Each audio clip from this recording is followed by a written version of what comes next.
Hi, thank you for joining us today. We have decided that today we're going to talk about hospital food. Boo. So, I have a couple of different things here. Number one, I've been super shocked by what I've seen in the hospital. A loved one was in the hospital recently for several days, and she told the staff that she eats a vegan diet, and they brought her sausage biscuit for breakfast. And she sent it back and said, "No, I'm vegan." So they brought her a biscuit covered in gravy. So it's like, wait a minute, wait a stinking minute. So then when she told them, "No, I eat vegan, I want fruits and vegetables," they said, "We can't accommodate your strict diet." Like, wait, this is a hospital, a place of healing, right? Place of healing in quotes. And they're giving her biscuits for breakfast. And when she asks for fruits and vegetables, they can't accommodate her. What Wow. in the world? We were completely shocked. We were completely shocked. So my husband went somewhere to purchase lunch and bring her lunch back to her because breakfast was definitely tossed out, and then they said they couldn't help her with her restrictions. So then she moved to a different hospital, and the first thing they did is meet with her to discuss her strict regimen that the other hospital had told them, and they said, "Oh, we can help you with that." And so they were definitely better than the first hospital, but breakfast would be like a box of raisins and 2 cartons of orange juice. And so, wow. To me, it sounds like they're just trying to give people diabetes. The breakfast sausage biscuit, diabetes. Hello. Sausage gravy or biscuit with gravy, diabetes. Hello. Or colon cancer, right? Oh, And yeah. then the orange juice and the raisins. And she actually, this person actually told the nurse, my daughter-in-law would say I shouldn't drink this orange juice, that it's bad for my blood sugar. And so she told them, and she actually sent back. I think she kept one and sent the other one back, but she was definitely not going to have both of them. Anyway, I was just so shocked this day and age that that is what we're serving people, and saying they can't accommodate. They can't Ridiculous. accommodate. This is Ridiculous. one of the largest, it might be the largest trauma center. Nah, that has to be one in Atlanta. Anyway, it's a huge trauma center here too. And so to be that big, and I was just so disappointed and shocked. Like, and I have to go back. I know I haven't let you talk yet. Um, 20, 30 years ago, 30 years ago. My husband had appendicitis. He had have emergency appendectomy, and the next day he was really craving chicken fingers. So I went to Zaxby's and got chicken fingers and fries. They have those like spicy fries. Was it Zaxby's? No, no, no. It might have been Arby's. I think it was Arby's. Does Arby's have chicken fingers? Yeah, I think so. I don't know. I haven't I eaten know there they in have the so curly long. fries. Somewhere I went and got spicy curly fries and fried chicken fingers. It doesn't matter where I went. And I remember getting in the elevator and smelling up the whole elevator with this fried chicken finger. That's what I took him. So the day after his appendectomy, no Wow. one said anything to us. Yeah, Yeah, yeah. yeah. Which that was probably what created the appendectomy. Yeah, probably So so. I was doing what the hospitals are doing today. They are feeding you what is feeding your cancer. It's the I have one more thing to say, and I promise I'll let you talk. Oh, yeah. Chris Work. For any of you listening, if you haven't heard Chris Work talk before, Chris Work had colon cancer when he was in college. Really sick, stage 3. They were going to go in and have an emergency surgery and a plan for him, and he went in to have the surgery, and then he had a light bulb moment and said, he asked him about food, and the doctors were like, what are you talking about? Food has nothing to do with this. And I think he may have even had the surgery. And the next day they were serving him cheeseburgers or something. I don't remember. Whatever it was, he had this light bulb moment that food has something to do with this. And so he completely changes his diet. He now has a program called Square One. You can Google it, but it's all about helping clients with cancer reverse their cancer through food. And it was all sparked by the horrible food they were feeding him in the hospital. That he says, they're feeding you the foods that got you there in the first place. And it's so true. It's so true. So now I will let you talk. What do you have to say about hospital food, Daniel? Well, on that note, Jennifer, about feeding the foods that got you there, my dad, when he was alive, had a heart attack. And what do they feed him? Breakfast was eggs and milk and bacon. Lunch was Salisbury steak, mashed potatoes with butter, dairy, Jello. I'm like, what in the? I mean, come on. And this is what gets me. The stuff you and I teach, like the plant-based diet, there's so much evidence. It's like it's undeniable evidence. And Right. Yeah. Where were the fruits and vegetables and what they gave your dad? He just no, had a heart attack. He needs foods for healing. He yeah, needs foods to help with circulation. It's like, what? And these are licensed dietitians who yeah, work in the hospital, yeah. right? And That this is doesn't what mean they give anything. you. I went through a dietetics program. We didn't have one class talking about how food affects health. It was all a bunch of mumbo jumbo to work within the hospital system. Yeah. I mean, it promotes illness. I mean, look, if they don't fill the beds, they don't make money. I mean, it's just the way our system is now. And I know we talked about, but we need reform. We need reform so bad in this country. Right. Healthcare reform. Yeah. In my classes, the only thing we really talked about as far as food and health, we would talk about like a deficiency that created pellagra or a deficiency yeah. that created rickets Yeah, or yeah. scurvy, or protein deficiency. And so I would like to ask you right now, how many people have you met? I'm sure you've met tons of people or read about have had rickets or pellagra or scurvy or protein deficiency, because that's what we're studying in school. How many people have this? How many of those people are you able to help because of the knowledge that you learned? Zero, and not to mention those that doesn't happen in a world that happens in countries with starvation. Nobody's starving in America. I mean, most people aren't starving. Yeah, they're starving, but in the wrong way. Yes. Yes. And protein deficiency, I don't even think there's any on record. Okay. Yeah. Yeah.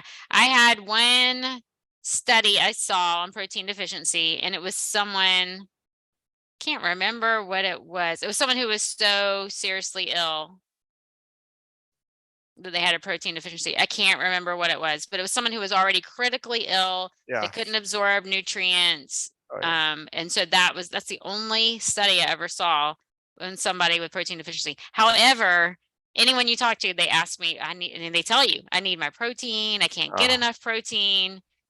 But then where is the protein deficient person? They're not showing up in the hospitals. Anyway, back to hospital food. And so it just makes me so sick. So sick. How many studies are there out there that tell us about the health benefits of eating fruits and vegetables? It's thousands. Countless, probably countless. Yes. Yeah. So how could that not be what they're serving you in the hospital? It's criminal neglect is what it is. It is. Why is the fruit a box of raisins? Because hospital budget, maybe. I don't know. Yeah. But Yeah. look. She would ask for a banana and she would get a banana. Oh, well. And sometimes they would bring, I think they brought some sliced oranges, maybe. Yeah, but that was it. And not to mention, my dad, not only did they feed him crap in the hospital, but they didn't mention anything about your diet and your heart. They just say, take this cholesterol pill, take this blood thinner. It's a cookie cutter system. Heart attacks, you get a cholesterol pill, a blood pressure pill, a blood thinner. And that's what they send you home with. Everybody gets the same treatment and no dietary education. And if they do get dietary education, it's usually from a dietitian. And there are very few dietitians teaching a plant-based diet. There's some now, but most of them are teaching your 4 basic food groups, You had to have your proteins and your dairy and your fruits and vegetables and whole grains. So, and that's not going to do you any favors, especially if it comes to your vascular health. Right. Right. Right. I don't know anyone except some clients who had Crohn's disease or celiac who've ever been given nutritional advice. And that being said, this person who's in the hospital told them that she needed a gluten-free diet and they couldn't accommodate. And so we know celiac disease is real. It's a real disease. We know that people with celiac disease can be hospitalized. What do they serve these people? Celiac disease, you can't have gluten at all. You can't have gluten. And yet the hospital cannot serve you gluten-free food. So what do they eat? We know the problem with gluten sensitivity is it is not accepted by the medical field.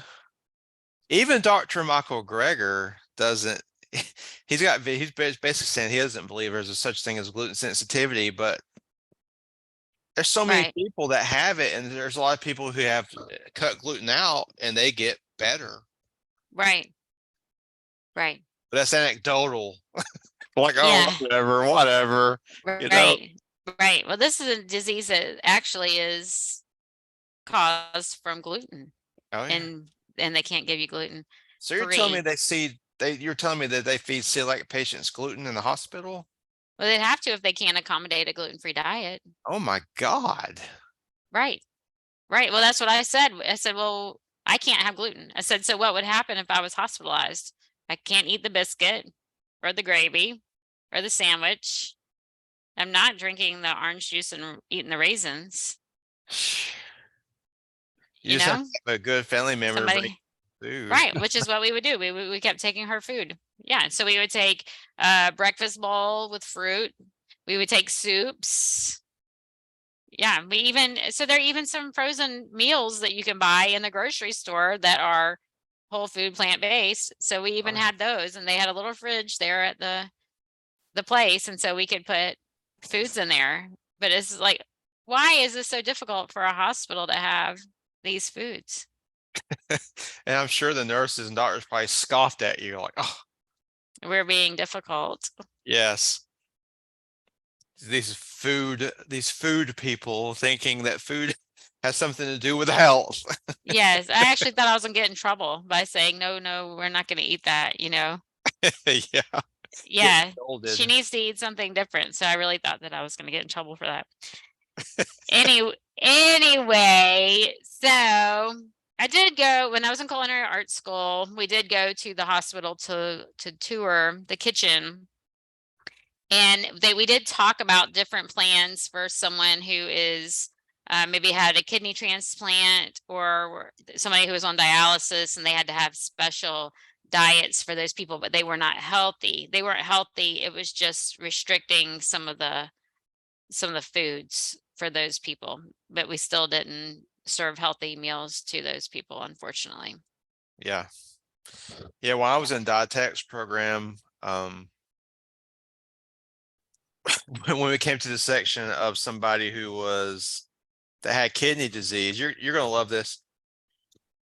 We were told to feed people with kidney disease butter balls Oh, okay. because they say they cannot tolerate potassium rich foods. Right.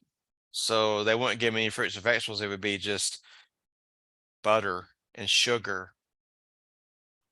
So Oh, that that's won't awful. clog up so we have kidney problems, but you're telling me the butter will not affect their tiny capillaries in their kidneys? I mean, we got to do Yeah. better than this, you know? Right. Well, for Crohn's disease, it's milk. You need to drink milk. So, yes, I had a client who had Crohn's disease and they kept telling her to drink milkshakes because milk is coating and soothing. Yes.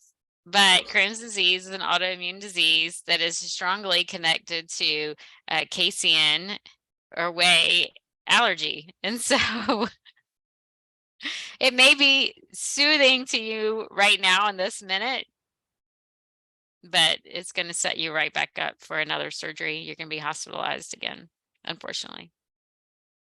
Oh man, it's just, you can't make this stuff up. No, no, it's just a vicious cycle. It makes you wonder who makes up all these hospital policies, who's in charge of the food, who decides what Yes. these people get to eat. I mean, it's do you think it's the pharmaceutical companies? Well, I think fast food chains are usually in a lot of hospitals. Yeah, they are. Yeah, so there's usually a fast food connected to it. I know it was a really big deal. I think PCRM came here to Macon because McDonald's was in here, and it was a really big deal. You know, PCRM is national, so it was big news. So they came here to Macon, Georgia, to have the hospital get rid of the McDonald's in the hospital, and they Wow. did. They did. Wow. I know when I had another family member in Emory, and everyone told me that they had a fabulous setup there at Emory. You know, they have salad bars, and it was just so easy to I don't know what they served the patients, but the visitors could go through the line there and make fabulous meals. And so it was very Wow. healthy there at Emory. And then I've also heard, and I can't remember if it was New York or California, but one of them, it might be New York because their mayor is plant-based, isn't it? The Yes, mayor. yes. Yeah. And so one of them, they now are required to have a plant-based option in the hospitals. And so it's not a plant-based hospital, but they have to offer a plant-based option is required. So I think that's great. And so maybe we are making changes. I was also thinking that in New York, not related to the hospitals, but one of the school systems has plant-based days and more plant-based options in one of the school systems, which I think is so amazing as well. That is so far from what the kids are eating here. The kids here where I live are nowhere even close to plant-based. Yeah, the future is starting to look brighter, like you're saying. I'm hearing that they are trying to implement plant-based in some of the schools and Mhm. hospitals. There are Yes. also some medical schools now are starting to introduce plant-based nutrition classes. Oh, fabulous. I don't know if it's elective or not, but Mhm. they are starting to teach these doctors about plant-based nutrition. Yeah, good, good. So it's definitely making a change. Yeah. So if you go to the hospital, be prepared to have someone bring you your food Yes. for sure, because the foods that they're feeding you, they're just going to lead to whatever brought you into there. Yeah. Yeah, Right. unfortunately. You can bring your blender and juicer with you if you want to. That's right. Yeah, I need a travel size. Yeah, yeah. Yes. Well, thank you for joining us today. If you have an experience with hospital food that you would like to share with us, we would love to hear it. We love to hear from our fans. So please comment, share, let us know what else you would like to hear on the next podcast. Thanks for joining us today.